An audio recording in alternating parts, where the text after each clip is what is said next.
چنانچہ وہی بات ہے کہ ذاکر امت مجدد ملت تھانوی رحمہ اللہ تعالیٰ فرمایا کرتے تھے کہ صوفیہ اکرام جو ہیں، جنہوں نے تصوف سلوک کا راستہ اختیار کیا ہے، جنہوں نے اپنے قلب اور روح کا تزکیہ کیا ہے، زندگی کی حقیقت کو انہوں نے سمجھا ہے۔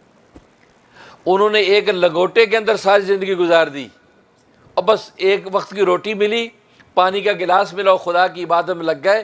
انہوں نے کسی چیز کا جو ہے غم ہی نہیں پالا کہ پوشاکیں ہوں، محلات ہوں، بنگلے کوٹیاں ہوں، دو سرکس خزانے ہوں۔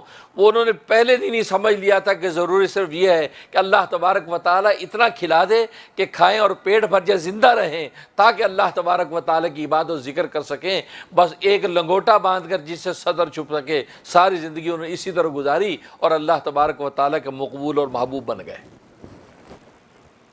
انہوں نے ایک ٹوٹے پھوٹے جھونپڑوں میں زندگی گزار دی، لیکن اللہ تبارک و تعالیٰ کی یاد سے الگ نہیں ہوئے، اور ضروری جو چیز تھی کھانے کے لیے وہ مانگا کہ یا اللہ جنگل کے اندر جا کر تیرے سامنے سجدہ دوں، یہ کھانے پکانے کے جو ہیں یہ نعمتیں آپ خود اپنے غیب سے مجھے عطا کر دیجئے۔ تو غیب سے ان کو رزق آتا رہا اور وہ اللہ تبارک و تعالیٰ کی عبادت میں لگے رہے۔ انہوں نے کسی دوسری چیز کو اپنے لیے ضروری نہیں سمجھا۔